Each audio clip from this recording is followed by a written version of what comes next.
Today we begin an exploration of the medieval church, an institution that stood at the very heart of life during the Middle Ages. The church was not just a religious authority, but also a political, social, and cultural force that shaped the destiny of Europe for centuries. From the majestic cathedrals that towered over medieval towns to the quiet rituals of daily devotion, the church influenced every aspect of life, from the highest king to the humblest peasant. In this series, we'll uncover how the church's power was structured, how it preserved knowledge during the so-called Dark Ages, and how it left an indelible mark on art, architecture, and society. We'll also delve into its conflicts, wealth, and ultimate challenges that would sow the seeds of reform in the centuries to come. So, let us step back in time and explore the profound role of the medieval church in shaping the world we know today. The structure of the church. From pope to parish priest. The medieval church was a vast and intricate organization, its hierarchy mirroring the strict order of medieval society. At its apex was the pope, regarded as the spiritual leader of Christendom and believed to hold the keys to heaven itself. His authority extended across kingdoms, influencing not only spiritual matters but also politics and governance. Below him, a carefully structured network of clergy ensured that the church's teachings and influence reached every corner of Europe. The Pope, based in Rome, was both a religious and political figure. As the Bishop of Rome, he was considered the successor of St. Peter, whom Christ had appointed as the first leader of the church. This gave the Pope unparalleled authority in spiritual matters, but his influence extended far beyond the realm of faith.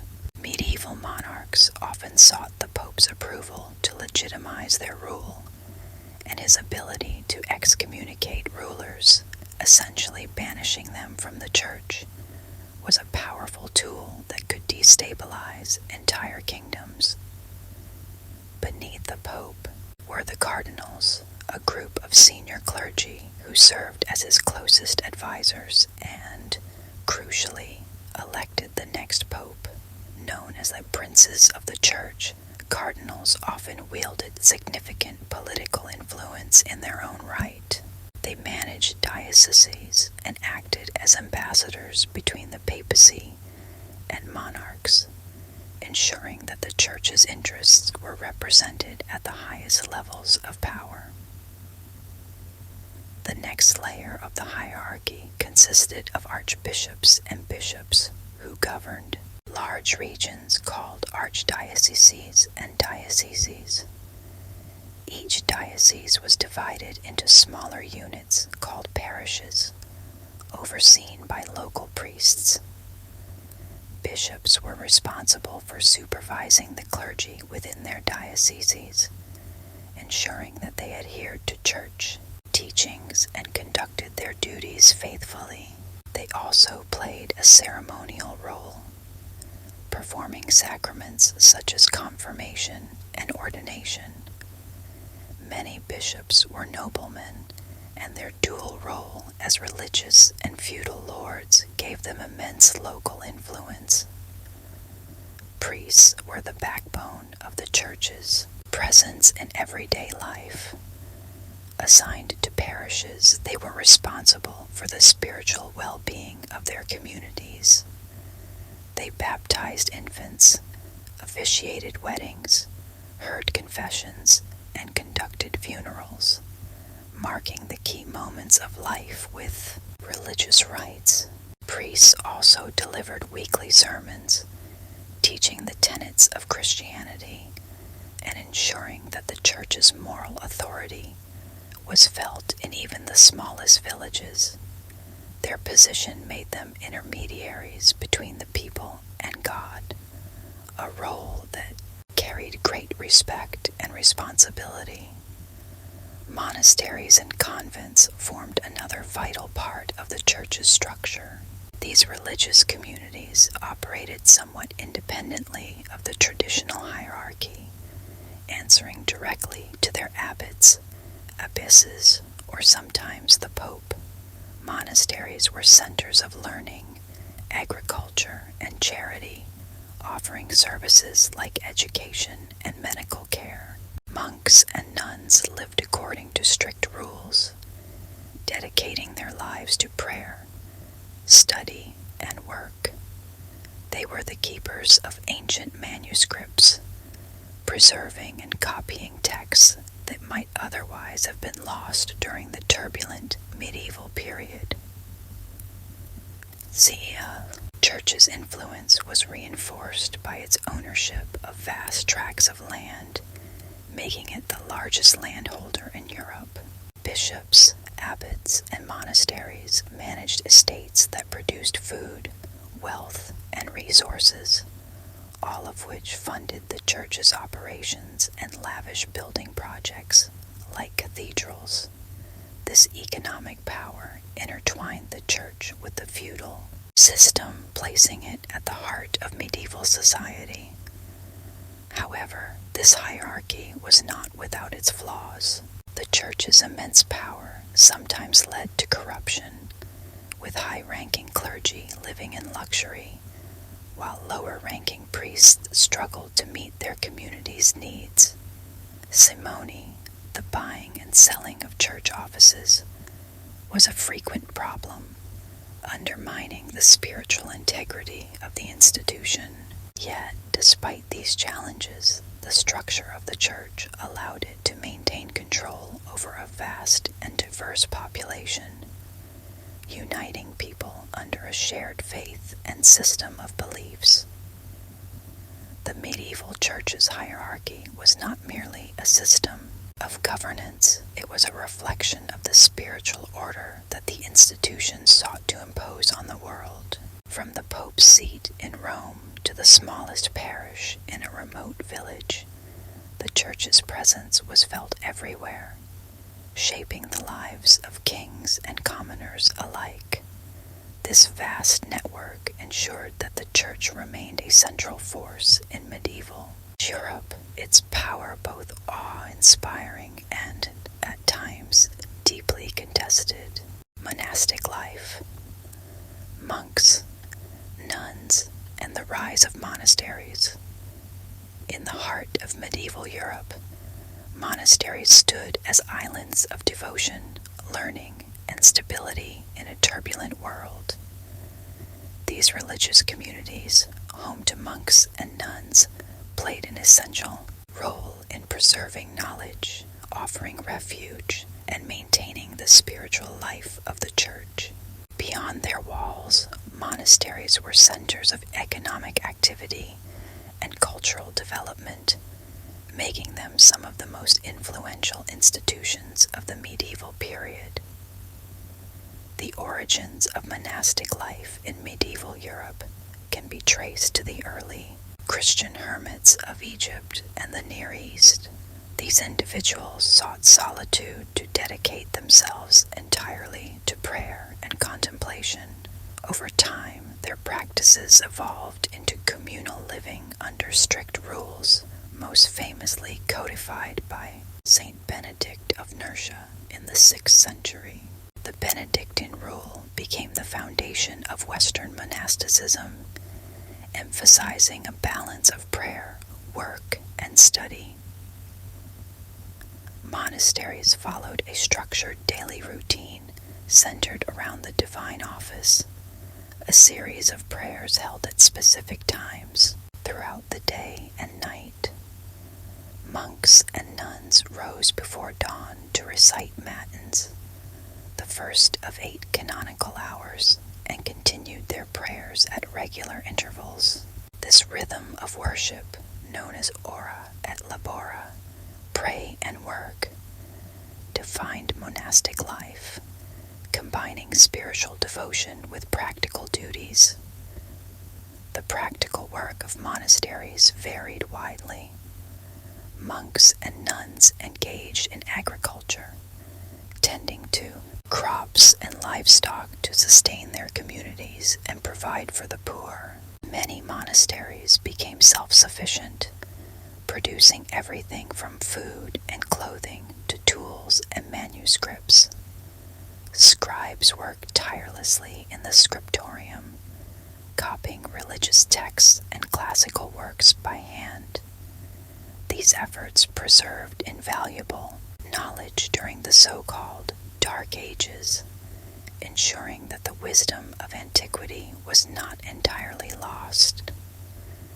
Education was another vital function of monasteries.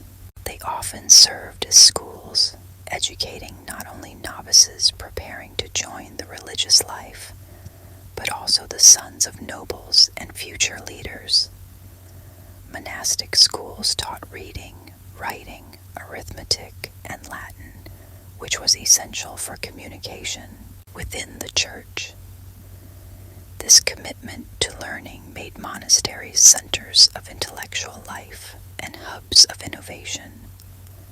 Monks and nuns also played a crucial role in healthcare. Monastic infirmaries provided care for the sick and injured, using remedies based on herbs and ancient medical texts. While their knowledge of medicine was limited by the standards of today, monasteries offered some of the best medical care available at the time. Their charitable work extended beyond the infirmary. They provided shelter to travelers, distributed food to the poor, and offered spiritual guidance to those in need. The architecture of monasteries reflected their spiritual and practical purposes. Most were built around a central cloister, an open courtyard surrounded by covered walkways. The cloister served as a place for quiet reflection and a symbol of the monastic life, a space set apart from the distractions of the outside world. Monasteries also included chapels, dormitories, refectories, and workshops, creating a self-contained environment where monks and nuns could live and work. Over time, monasticism diversified. New orders emerged, each with its unique focus and interpretation of the monastic ideal. The Cistercians, for example, emphasized simplicity and a return to manual labor, rejecting the wealth and excess that had come to characterize some older monasteries. The Franciscans and Dominicans, though not strictly monastic, adopted elements of the lifestyle, living in poverty and focusing on preaching and service to the community. Despite their many contributions, monasteries were not immune to criticism or corruption. As some grew wealthy from donations and land holdings, they faced accusations of straying from their spiritual mission. The wealth of certain monastic orders became a source of tension, especially during periods of reform when the church sought to renew its commitment to humility and poverty. Monasteries were more than places of worship. They were pillars of medieval society. They preserved the past, supported the present, and laid the foundations for the future, shaping the cultural and intellectual landscape of Europe. Through their work and devotion, monks and nuns became symbols of the church's ability to provide order and meaning in an uncertain world. The church and education, preserving knowledge in the Dark Ages. During the so-called Dark Ages, following the fall of the Western Roman Empire, much of Europe faced political instability, economic decline, and cultural fragmentation. Amid this uncertainty, the medieval church emerged as the primary guardian of knowledge and education. It was within monasteries cathedral schools, and later universities that the intellectual traditions of antiquity were preserved, nurtured, and transmitted to future generations. Monasteries were at the forefront of the Church's educational mission.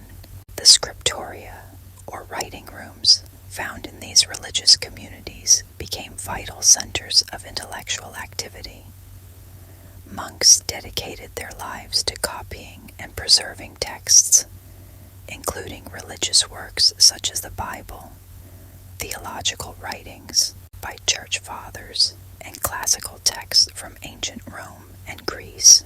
Manuscripts were meticulously transcribed by hand, often illuminated with intricate decorations and illustrations. These labor-intensive efforts ensured the survival of works by authors such as Aristotle, Plato, and Virgil, which might otherwise have been lost to history. Cathedral schools played an equally important role in advancing education during the medieval period. Established in major cities and supported by bishops, these schools trained clergy and sometimes lay students in a variety of disciplines. The curriculum of cathedral schools was based on the trivium and quadrivium, frameworks inherited from classical antiquity. The trivium focused on grammar, rhetoric, and logic, while the quadrivium encompassed arithmetic, geometry, music, and astronomy. This foundation of learning formed the basis of medieval scholasticism, a method of critical thought that sought to reconcile reason and faith. The Church also facilitated the rise of universities, institutions that would come to define higher education in Europe. The 12th and 13th centuries saw the establishment of some of the earliest universities, such as the University of Bologna, the University of Paris, and the University of Oxford. These institutions were initially founded under the auspices of the Church to provide advanced instruction in theology, law, medicine, and the liberal arts. Professors and students alike were often members of the clergy, and their work laid the groundwork for intellectual developments that would shape the Renaissance and beyond. Latin, the language of the Church, became the lingua franca of education and scholarship. By standardizing language, the Church created a shared intellectual culture across Europe, enabling scholars from different regions to communicate and collaborate. Latin was not only the medium for theological debate, but also the language in which scientific, medical, and philosophical texts were written and studied. The preservation of knowledge by the Church extended beyond copying texts. Monasteries and cathedral schools also became hubs for innovation and practical learning. For example, agricultural techniques such as crop rotation and the use of water mills were refined and disseminated through monastic networks. Monks and scholars studied natural phenomena, astronomy, and medicine, contributing to the limited but evolving understanding of the natural world. Religious devotion often inspired this intellectual work. For medieval scholars, studying creation was an act of reverence, a way to better understand the mind of God. This perspective shaped the philosophical inquiries of figures like St. Augustine, who emphasized the compatibility of faith and reason, and later thinkers like Thomas Aquinas, who sought to harmonize Aristotelian philosophy with Christian theology. Their writings became cornerstones of Western thought, influencing generations of scholars and clergy. Education in the medieval Church was not without its limitations. access to learning was largely restricted to the clergy and the nobility, leaving the majority of the population illiterate. The church's control over education also meant that intellectual inquiry was closely tied to religious doctrine, with little tolerance for ideas that challenged orthodoxy. Yet even within these constraints, the church's contributions to preserving and advancing knowledge were profound. As Europe transitioned into the High Middle Ages, the intellectual groundwork laid by the Church paved the way for new ideas and discoveries. The revival of classical texts during the 12th century Renaissance, the flowering of scholasticism, and the eventual emergence of the Renaissance itself all owed much to the Church's role as the custodian of learning. The medieval Church's commitment to education ensured that the wisdom of the past was not lost and that future generations could build upon it. By preserving knowledge during times of upheaval and fostering intellectual growth, the Church played a pivotal role in shaping the course of Western civilization. The Crusades, holy wars, and the Church's role. The Crusades were a series of religious wars fought between the 11th and 13th centuries, driven by the medieval Church's ambition to reclaim the Holy Land from Muslim control. These campaigns, initiated and sanctioned by the papacy, became a defining feature of the High Middle Ages. They were not merely military endeavors, but also deeply spiritual movements, reflecting the Church's immense influence over both the hearts and the politics of Europe. The First Crusade was launched in 1095 by Pope Urban II during the Council of Clermont, responding to a call for help from the Byzantine Emperor Alexios Achaemenid, who sought assistance against advancing Seljuk Turks. Urban framed the crusade as a divine mission. He called upon European Christians to take up arms in defense of their faith, promising spiritual rewards such as indulgences, the remission of sins, for those who joined the campaign. The slogan Deus Vult, God wills it, became the rallying cry of the Crusaders, uniting people from different kingdoms and social classes under a common cause. The Church's role in organizing and motivating the Crusades was central. Popes and clergy used sermons, letters, and appeals to inspire participation. These efforts emphasized the spiritual significance of the endeavor, portraying it as a pilgrimage with the added duty of warfare.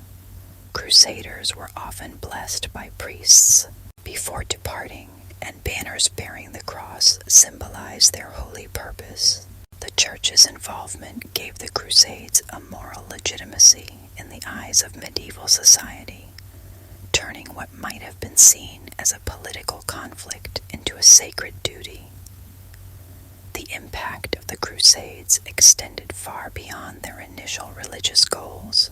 The First Crusade achieved significant success, culminating in the capture of Jerusalem in 1099.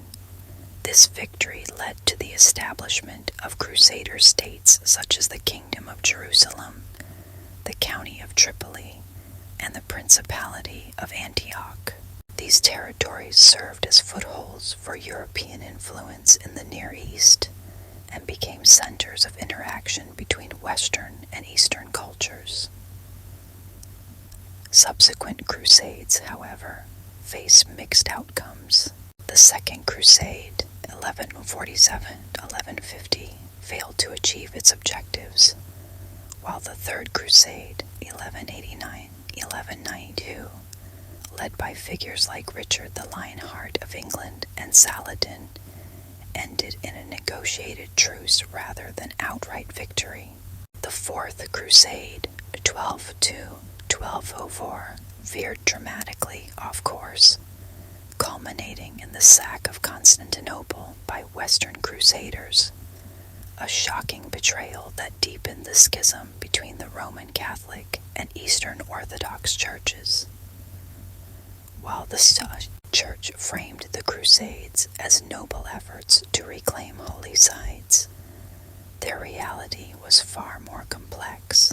Crusaders often committed atrocities, including massacres of Jewish communities in Europe and the slaughter of civilians during campaigns in the Holy Land. These acts starkly contrasted with the spiritual ideals proclaimed by the Church, highlighting the tension between the theoretical goals of the Crusades and their execution. The Crusades also had profound economic and cultural effects. They opened new trade routes between Europe and the East, facilitating the exchange of goods such as spices, silk, and precious metals. This increased contact with the Islamic world introduced Europeans to advances in science, medicine, and philosophy, enriching Western thought. The knowledge and ideas brought back by returning Crusaders contributed to the intellectual revitalization of Europe in the later Middle Ages. For the Church, the Crusades were a double-edged sword. On one hand, they demonstrated the papacy's ability to mobilize vast numbers of people and resources, reinforcing its authority over Christendom. On the other hand, the failure of many crusades and the moral questions raised by their conduct undermined the Church's credibility. By the late 13th century, enthusiasm for large-scale crusading campaigns waned, though the idea of holy war persisted in smaller conflicts and religious rhetoric. The Crusades left a complicated legacy, while Sinhos, they failed to secure lasting control of the Holy Land. They reshaped medieval Europe in profound ways. They strengthened the centrality of the Church in European politics, encouraged cultural exchange, and set the stage for future interactions, both cooperative and conflictual, between Christian and Muslim civilizations. For the medieval Church, the Crusades were both a testament to its power and a reminder of the challenges that came with wielding it. These holy wars reflected the Church's ability to inspire and unite, but they also revealed the complexities and contradictions of faith when entangled with human ambition, wealth, and power. The Church as a political force. During the Middle Ages, the Church was not only a spiritual institution, but also one of the most powerful political and economic forces in Europe. Its influence extended far beyond the walls of churches, monasteries, and cathedrals, shaping the lives of kings, nobles, and commoners alike. Through vast land holdings, its ability to collect tithes, and its role in shaping laws and diplomacy, the Church became an entity that rivaled and often surpassed the temporal power of monarchs. The Church's wealth was rooted in its extensive land ownership. By the height of the medieval period, it controlled as much as 1/3 of the arable land in Europe. These lands were divided among monasteries, bishoprics, and abbeys, all of which generated income through agriculture, rents, and labor. Peasants who lived on church lands were often obligated to provide a portion of their harvest or perform services, much like they would for a feudal lord. This made the Church not only a spiritual authority, but also a major landowner whose economic influence was felt across rural communities. In addition to its land holdings, the Church collected tithes, mandatory contributions from all Christians, amounting to 1/10 of their income or produce. These tithes funded the construction of cathedrals, the maintenance of clergy, and the church's charitable activities. For many, paying tithes was both a religious duty and a financial burden, one that underscored the church's pervasive presence in everyday life. The church also amassed wealth through donations and bequests. Wealthy nobles and monarchs frequently gifted land, money, and valuable items to monasteries and churches, seeking to ensure their salvation or commemorate their families. These donations often came with the expectation of prayers and masses to be performed for the donor's soul, creating a cycle of spiritual and material exchange. Over time, these gifts made certain monastic orders, like the Benedictines and Cistercians, incredibly wealthy. With its economic power came political influence. Bishops and abbots were not only religious leaders, but also feudal lords who governed territories, administered justice, and commanded armies. Many were drawn from noble families, creating a close link between the church and the aristocracy. This dual role often placed church leaders at the center of political conflicts, acting as mediators, advisors, or even participants in struggles for power.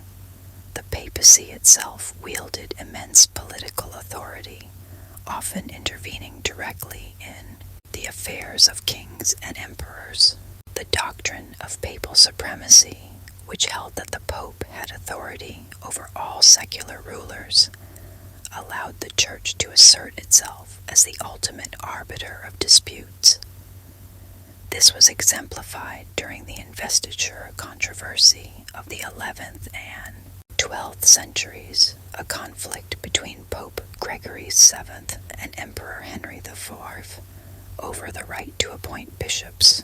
The Pope's ability to excommunicate Henry and absolve his subjects of their loyalty demonstrated the Church's ability to challenge even the most powerful monarchs. The Church's role in diplomacy was equally significant.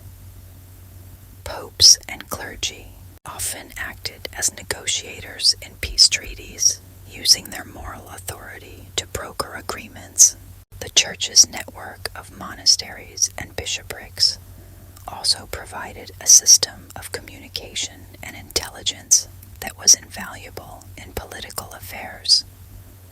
Papal bulls and decrees carried immense weight, shaping policies across Europe. However, the Church's accumulation of wealth and power was not without criticism. Many saw the luxurious lifestyles of high-ranking clergy as contradictory to the principles of humility and poverty preached by Christ. The selling of indulgences, payments made in exchange for the remission of sins, was particularly controversial, fueling resentment among the laity. These practices, coupled with the perception of corruption within the Church, sowed seeds of dissent that would later erupt during the Reformation. The Church's dominance also created tension with monarchs, who sought to consolidate their own authority. Kings like Philip IV of France and Henry II of England clashed with the papacy over taxation and legal jurisdiction, reflecting the ongoing struggle between secular and spiritual power. These conflicts highlighted the delicate balance that the Church had to maintain as both a spiritual guide and a political force. Despite these challenges, the Church's wealth and influence allowed it to leave an enduring mark on European society. Its resources funded the construction of magnificent cathedrals, the commissioning of art, and the preservation of knowledge. Its political actions shaped the boundaries and alliances of medieval kingdoms, while its economic practices laid the groundwork for later financial systems. Heretics and inquisitions. Defending the faith.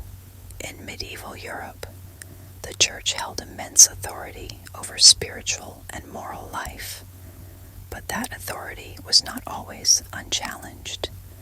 As the Church's power grew, so too did dissent in the form of heresy, beliefs or practices that deviated from official doctrine. To combat these perceived threats, the Church launched inquisitions, organized efforts to root out heresy and maintain orthodoxy. These campaigns were as much about preserving spiritual unity as they were about reinforcing the Church's dominance. Heresy was considered a grave threat to the medieval Church, not just because it challenged religious teachings, but because it undermined the social order. In a world where faith and governance were deeply intertwined, questioning church doctrine was akin to questioning the very fabric of society. Heretics were seen as dangerous disruptors who could lead others astray, jeopardizing the salvation of entire communities. This fear was heightened by the belief that heresy invited divine punishment, such as famine, plague, or war. One of the most prominent early heretical movements was the Cathars, who emerged in southern France during the 12th century. The Cathars rejected many fundamental Catholic beliefs, including the sacraments, the authority of the clergy, and the materialism of the Church. They advocated for a dualistic worldview, seeing the physical world as inherently evil and the spiritual realm as pure. Their rapid growth and influence alarmed the Church, which viewed their teachings as a direct challenge to its authority. Another significant heretical movement was the Waldensians, founded by Peter Waldo in the late 12th century. The Waldensians emphasized simplicity, poverty, and the direct study of the Bible, bypassing the need for clergy as intermediaries. Though their teachings were rooted in Christian principles, their defiance of the Church's hierarchical structure led to their condemnation. In response to these and other movements, the Church took decisive action. The Albigensian Crusade, 1209-1229, was launched against the Cathars, marking one of the most violent efforts to suppress heresy. This military campaign, sanctioned by Pope Innocent III, devastated southern France, resulting in the deaths of tens of thousands and the destruction of entire communities. The brutality of the crusade underscored the lengths to which the Church would go to maintain orthodoxy. To institutionalize its fight against heresy, the Church established the Inquisition in the 13th century. Initially overseen by local bishops, the Inquisition was later centralized under the papacy and staffed by members of religious orders, particularly the Dominicans. Inquisitors were tasked with investigating suspected heretics, conducting trials, and determining appropriate punishments. These range from penance and excommunication to imprisonment and execution by burning, the latter being a stark warning to others. The inquisitorial process began with a period of grace, during which individuals could confess and repent without severe penalties. Those who refused to recant their heretical beliefs were subjected to questioning, which often involved intense psychological pressure and, in some cases, torture. While torture was not unique to the Inquisition, its use became a symbol of the Church's determination to root out dissent. Despite its harsh methods, the Inquisition was not without rules. Inquisitors were expected to follow canonical law and ensure that trials were conducted fairly, at least by medieval standards. However, the potential for abuse was significant, and accusations of heresy were sometimes used as a pretext for settling personal scores or seizing property. The Spanish Inquisition, established in 1478 under Ferdinand and Isabella, became one of the most infamous iterations of this system. While its initial purpose was to identify false converts among Spain's Jewish and Muslim populations, it expanded to target a wide range of groups, including Protestants and intellectuals. Its long history and widespread influence made it a defining example of the Church's efforts to enforce religious conformity. The Church justified these actions as necessary for the salvation of souls and the preservation of unity. Heresy was seen not merely as an intellectual disagreement, but as a spiritual disease that needed to be eradicated to protect the faithful. In this context, the use of force and coercion was framed as an act of compassion, intended to bring the wayward back into the fold. However, the Inquisition and its associated campaigns left a lasting legacy of fear and division. While the Church succeeded in suppressing many heretical movements, it also faced growing criticism for its methods.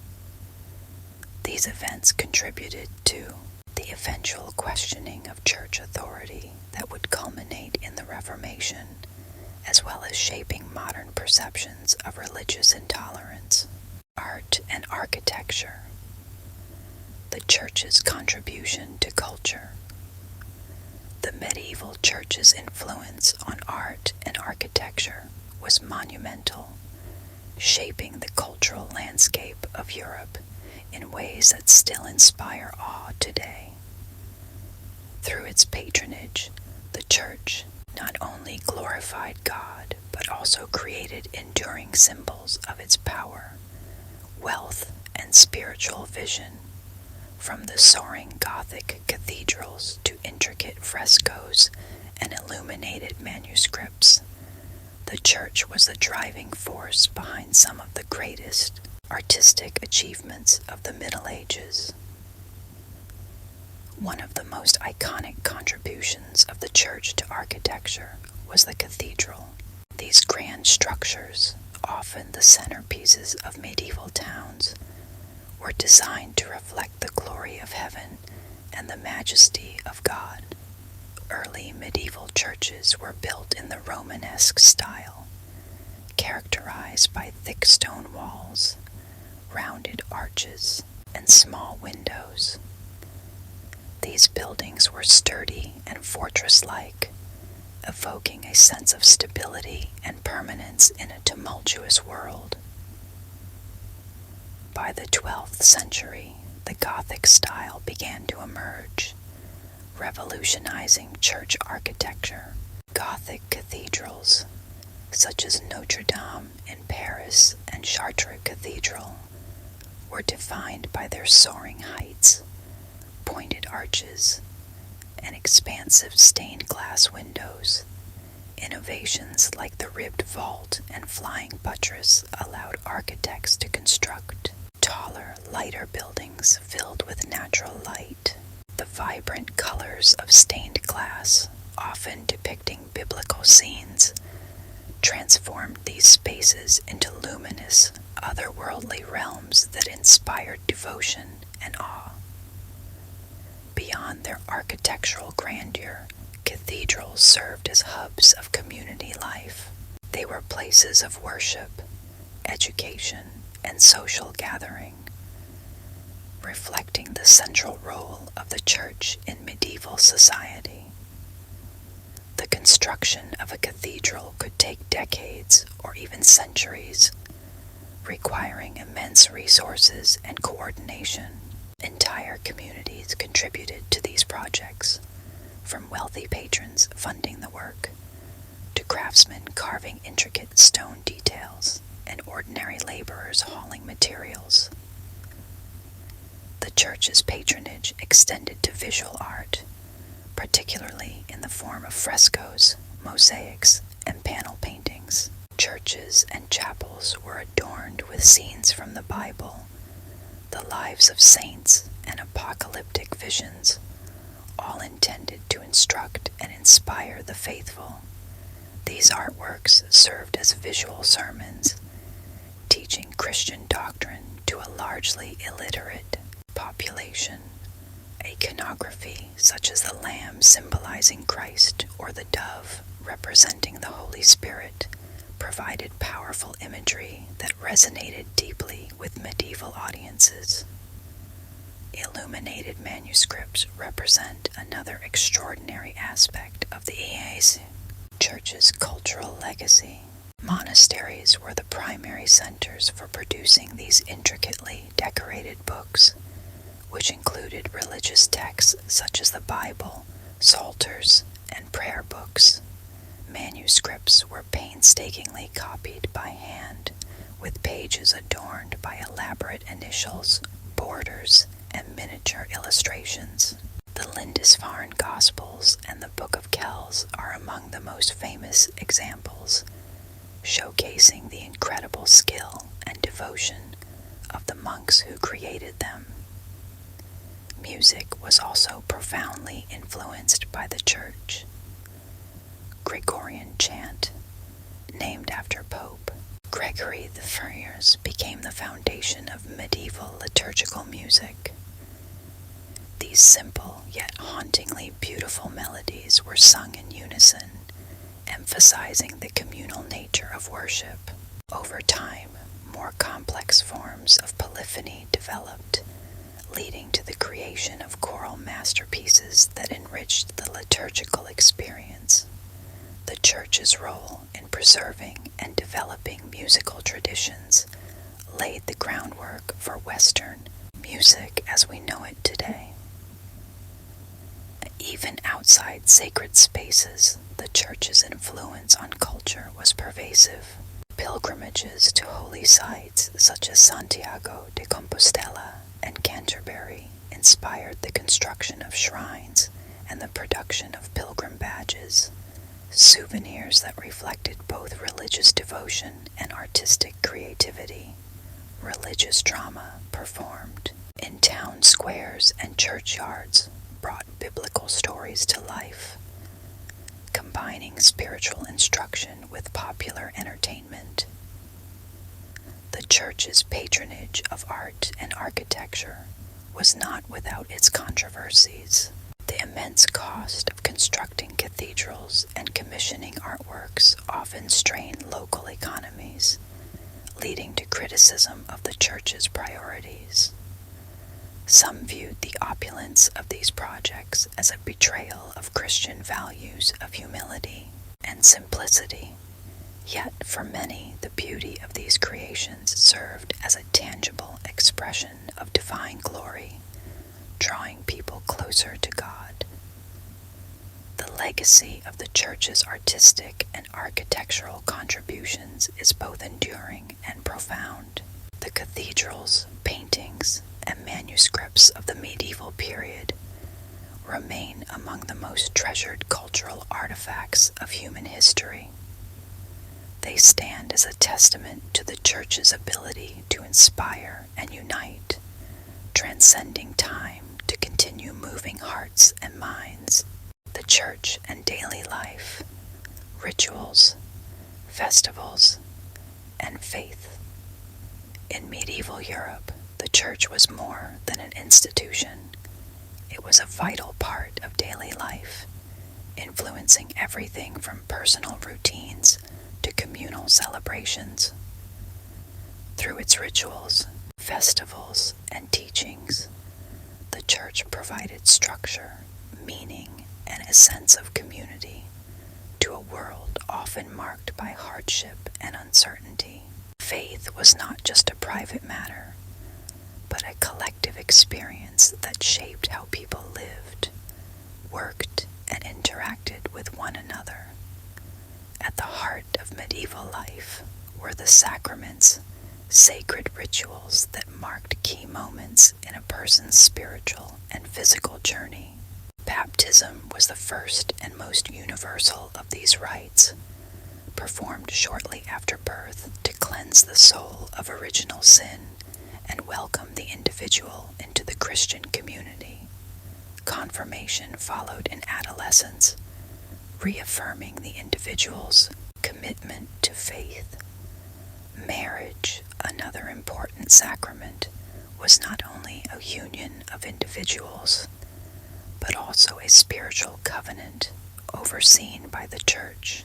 For those who chose a religious life, ordination was the path to priesthood, while confession and penance offered a way to seek forgiveness for sins. The Eucharist, or Holy Communion, was the centerpiece of Christian worship. This ritual, believed to transform bread and wine into the body and blood of Christ, was a powerful expression of faith and unity. It was celebrated during the Mass, a weekly or even daily event in larger communities. Attendance at Mass was not just a spiritual duty, but also a social occasion, bringing people together to hear the priest's sermons and participate in shared prayers. The Church also structured time itself, marking the rhythm of the year with religious festivals and holy days. The most significant of these was Easter, commemorating the resurrection of Christ, followed by Christmas, celebrating his birth.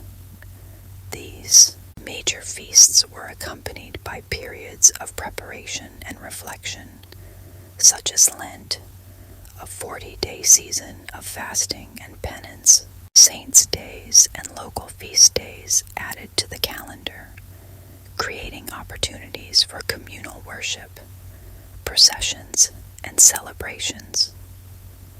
Pilgrimages were another important aspect of medieval faith, offering both spiritual merit and a sense of adventure. Pilgrims traveled to holy sites such as Santiago de Compostela in Spain, Canterbury in England, and for the most devout, Jerusalem. These journeys were acts of devotion, undertaken to seek healing, penance, or a closer connection to the divine. Along the way, pilgrims strengthened ties with fellow travelers and encountered new cultures, making pilgrimage a unifying experience across Christendom. The Church's influence extended into the cycle of daily life, from dawn until dusk. Bells rang out from church towers to mark the canonical hours, calling clergy and, in some cases, lay people to prayer.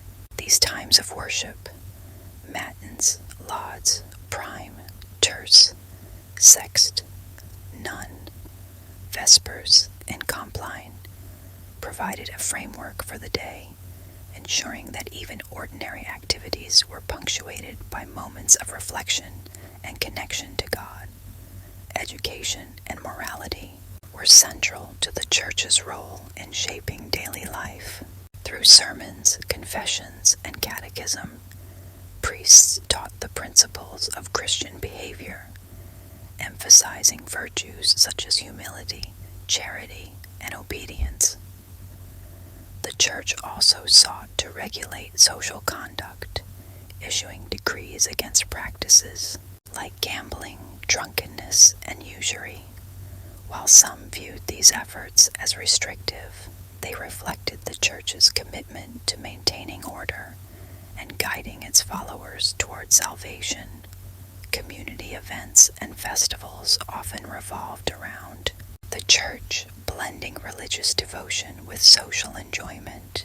Mystery plays, performed during feast days, dramatized stories from the Bible, making scripture accessible and engaging for a largely illiterate population.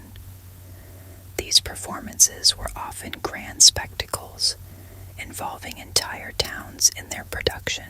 Similarly, fairs held on saints' days combined markets with religious observances, offering both economic and spiritual enrichment.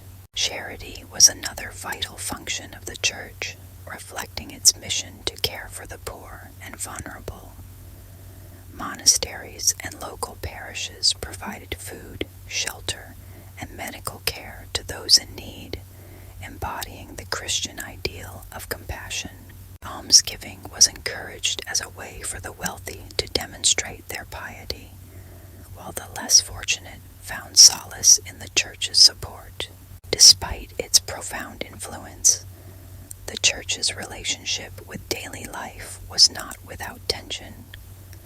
The burden of tithes and the perceived corruption of some clergy sometimes led to resentment among the laity. Yet for most people, the church remained a source of hope and stability, offering a connection to the divine and a promise of eternal life. The decline of church authority, seeds of Reformation.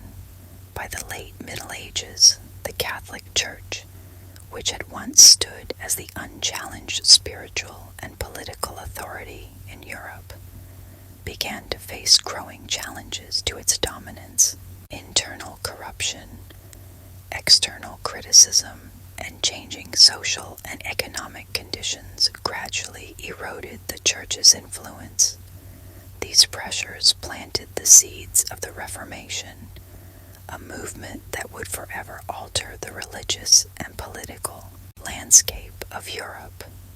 One of the primary factors in the decline of church authority was widespread corruption among the clergy. While many priests and monks were devoted to their spiritual duties, others used their positions to amass wealth and power. Simony, the buying and selling of church offices, was a common practice, allowing unqualified individuals to attain positions of influence. Pluralism, where clergy held multiple benefices, church offices, simultaneously, often led to neglect of their pastoral responsibilities. This growing disconnect between the ideals of the church and the behavior of its leaders sparked resentment among the laity. The selling of indulgences became one of the most controversial practices of the late medieval church. Indulgences were payments made to the church in exchange for the remission of sins, either for the individual or their deceased loved ones. While initially intended as a way to encourage penance and fund church projects, the system was increasingly abused. Traveling preachers such as Johann Tetzel in Germany promoted indulgences with slogans that promised salvation for a price, fueling public outrage and undermining the church's moral authority. The church also faced intellectual challenges during this period. The rise of universities in the 12th and 13th centuries had fostered a culture of critical inquiry, leading some scholars to question traditional church doctrines. Figures like John Wycliffe in England and Jan Hus in Bohemia openly criticized the church's wealth, corruption, and reliance on tradition over scripture. Wycliffe's advocacy for translating the Bible into vernacular languages and Hus's calls for reform in church practices laid the groundwork for later Protestant movements. Both men faced harsh reprisals. Hus was burned at the stake in 1415, but their ideas continued to spread. The Great Schism of 1378-1417 dealt another blow to the church's authority. During this period, rival popes were elected, one in Rome and another in Avignon, each claiming to be the true leader of Christendom. This division not only confused and alienated the faithful, but also revealed the deep political entanglements of the papacy. Efforts to resolve the schism, such as the Council of Constance, eventually restored unity, but the damage to the Church's reputation was lasting. Economic and social changes further weakened the Church's grip on Europe. The Black Death, 1347-1351, which decimated the population, led to a crisis of faith as people questioned why God would allow such suffering. The decline in population also disrupted feudal structures, giving rise to a more mobile and economically independent class of merchants and artisans. These groups, less tied to traditional hierarchies, began to challenge the Church's dominance in both spiritual and economic matters. Technological advancements played a crucial role in spreading dissent. The invention of the printing press in the mid-15th century revolutionized communication, making it easier to disseminate ideas critical of the Church. Pamphlets, sermons, and translated Bibles reached a wider audience than ever before, empowering individuals to engage with religious texts directly, rather than relying solely on clergy. One of the most significant expressions of this growing discontent came in 1517 when Martin Luther, a German monk, nailed his 95 Theses to the church door in Wittenberg. While technically outside the medieval period, this act was the culmination of centuries of grievances and marked the beginning of the Protestant Reformation.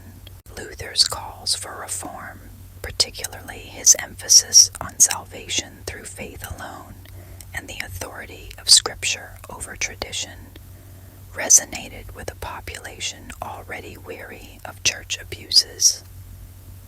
The decline of church authority was not a sudden collapse, but a gradual process shaped by a combination of internal and external forces. While the medieval church retained significant power, its inability to address corruption, adapt to changing social conditions, and respond to intellectual challenges left it vulnerable. The Reformation would bring sweeping changes, fracturing the unity of Christendom and reshaping the religious, political, and cultural map of Europe. Despite its decline, the Church's influence during the medieval period remained immense. It had built a foundation of faith, art, and education that shaped European civilization for centuries.